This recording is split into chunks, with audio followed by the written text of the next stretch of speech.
عليكم ورحمة الله وبركاته. الشمار كفون جرتني المال رموك أكالوني في كجاروان إدي لا دنيا رت تركمتني بجينا قاعد عدني ربي الساعات يما جرتن تنا نسين جهسين جتشان نقول الحمد لله قلت ربي أنا تموت بيدا ولا تموت بيف ما في ذات هدو تككلت وما سنين جرا ورجنا هارا وقرتشانا لك يا أفتن قوتا نتدبل ما تيجي يتا isinin jedha subscribe like gochuu share gochuu hin dagatina obboleeyyan kiyya waan beenu irraa wal barsiifnu waa wallaalle wal haa gaafannu isinin jedha obboleeyyan kiyya har'a viidiyoo gabaabduu takka akkamitti qaaraa irraa yookiin barbaree dillika yookiin shatta dillika hojjannu isinitti argisiisuuf jechuudha. Akkuma asitti argitan inni asitti argamu kun timaatimiidha.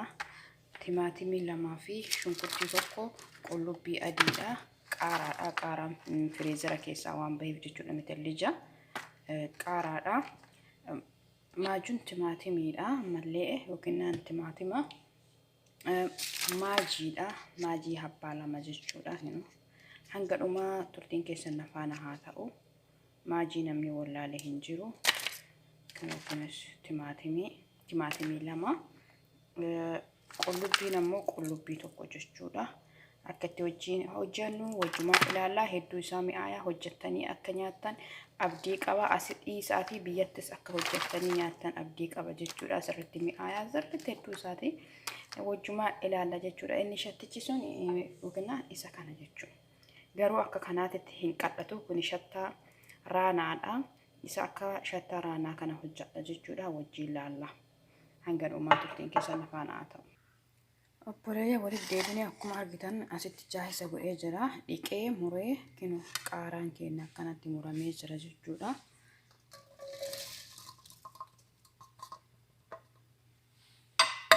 Qaaraadha. Inni kun ammoo kinu shunkurtii fi qullubbii adiidha. Shunkurtii mataa lama jechuudha.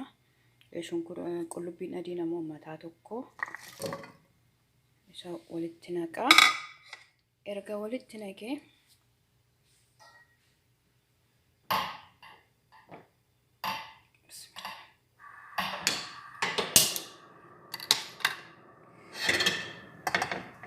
safidee ibidda irratti godhadha jechuudha. Isa eega akkana godhee wanti ani itti naqadhu zayitiidha jechuudha. Zayitii aafiyaa yookiin zayitii nabaatii isa jedhamu. Zayituun yoo qabaattan zayituun dalaguu dandeettanii. Zayituun yoo hin qabne immoo zayitii kanaanis dalaguu dandeettu jechuudha.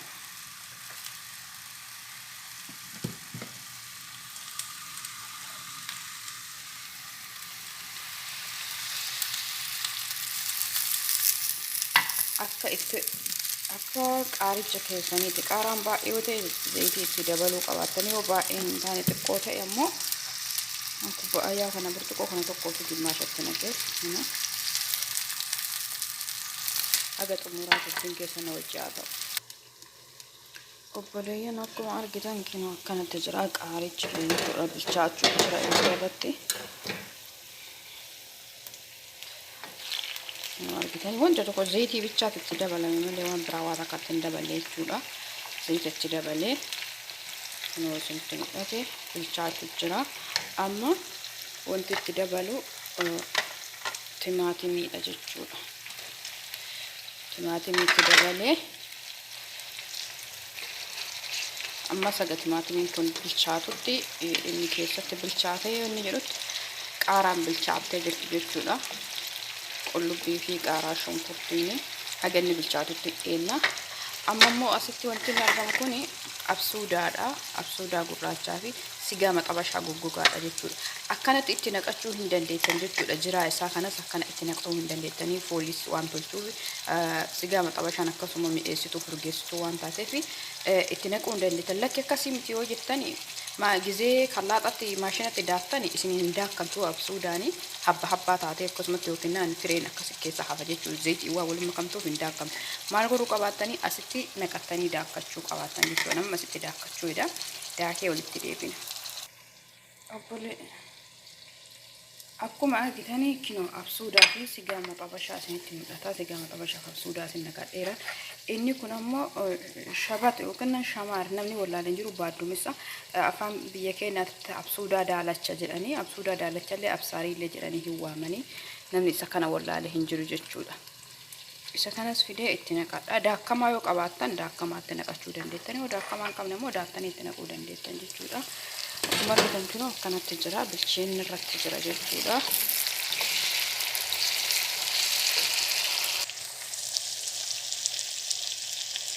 Bilchina jira, wanti dabaladhu maajiidha. Maajii kinoo kaabaa lama yookiin isa lama firii lamaatti dabalee amma saganni bilchaatoo gad umura hojjumaa ilaallaa. Sirriitti bilchaachuutu jira, qaaraa sirriitti bilchaatee jira. Kinoo argitan bunni itti jijjiirama jechuudha. Gubachuun qabaatu akka hin gubanne yoo gubatee nadhaaya waan ta'eef xiqqoo addaan tursiisaatiin waliin dha'uu qabaattan jechuudha. Sochoosuu qabaattan akkasiin jalaan guban. Akkuma argitan akkana isa kana akkanatti daake jechuudha. Sigaa makabashaa fi absuudaadha. Akkasuma absuudaa daalacha jechuudha. Absaarii isa jedhamu. Absaariin beekaa amanfaan biyya keenyaatti bu'aaraa itti godha jechuudha. Kun bu'aaraa kan fakkaala. Erga kaneen itti godhadheen booda amma wanti itti godhadhu maatiin timaatimii. Maatiin timaatimii namni wallaaleen jiru toomaatoo isa jedhamu. Timaatimii daakkamaa jechuudha. Amma kana teessee isa waliin gahaadha. Akkanaaf umurri isaa walumaa ilaalaa jechuudha. Zayitiin dura itti baay'ate sun amma maaliif maatiin timaatimii fi akkasuma buhaaraadha waan itti godhee fi qimama waan itti godhee fi zayitiin hin jiru jechuudha. Zayitiin hin dhuga jechuudha. Amma sagat umuraa haga xiqqoo inni waliin nyaatee foolii isaa gaarii nu dhufutti itti weenya jechuudha.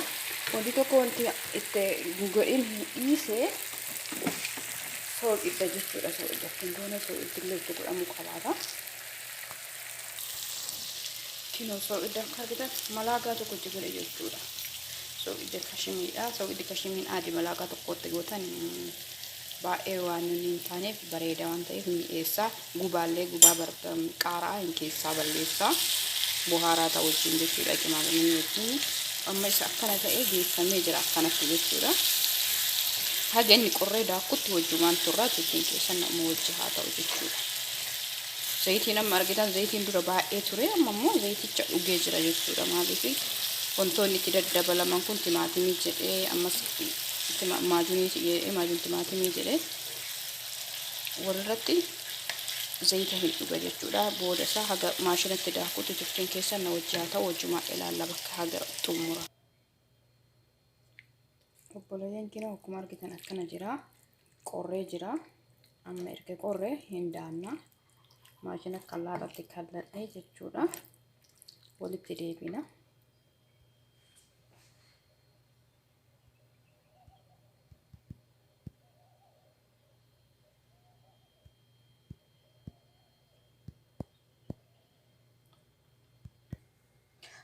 Amma kinoo asitti kallaadhaatti neqee zayitii isaa hin barbaanne akkanatti jalatti hambisuu dandeettan. Asitti naquun barbaanneef toloo zayituun ta'ee rakkoon qabus kun zayitii nyaataa waan ta'eef baay'ee gaarii miti fayyaa namaatiif.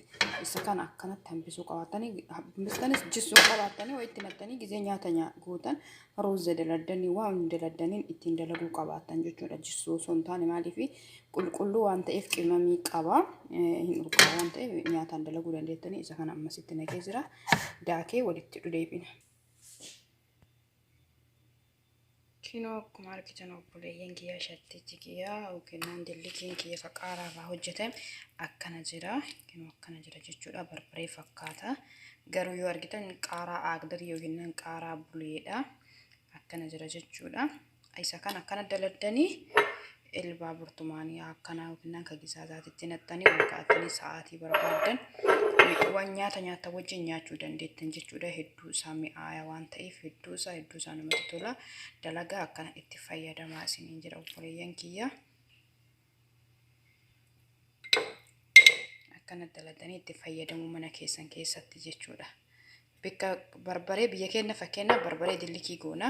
Bikka barbaree dillika goonu qaaraa dillika godhuu dandeenya jechuudha. Hedduu isaa mi'aaya. Biyya keenyatti wanti qimamii hedduun isaa baay'inaan waan argamuufis akkasuma dhadhaa fa'a wajjin yoo dalagame hedduu isaa bareeda, hedduu isaa mi'aaya. Haala kanaan dalagaa itti fayyadamaa mana keessan keessatti isiniin jedha. Waan na dhaggeeffataniif galatooma. Chaanaala kiyya subscribe gochuu hin dagatinaa, like gochuus akkasuma hin dagatinaa. Gaafii qabaattanis koomentii jalatti gaafadhaa isiniin jedha. Hedduu isaa haalaan namatti tola kinoo akkuma argitan kana hedduu isaa mi'aayaa osoo nyaattanii argitanii mee mana keessan keessa jarraba. Asitti amma jechuun warri an bira jiru hedduu isaa jaalata. Anis calqaba dura YouTube irraa argee dalagee akkuma salphaatti dalagee agas ammoo daladdu malee jedhanii gizee hunda hin dalaga jechuudha. Gizee hunda yeroo hunda hin dalaga jechuudha. Akkanumatti dalannee nyaatamaa rooza wajjin ta'e waanuma feetan wajjin nyaachuu dandeessan. Itti akkanatti fayyadamaa isiniin jira. Waan na dhaggeeffataniif galatoomaa. Tamuutu biidhaa subscribe like gochuu hin dagatinaa isiniin jedha. Amaanillaa gawaan biraatiin walitti deebinutti. Assalaamu alaykum warahmatullahi wabarakatuh.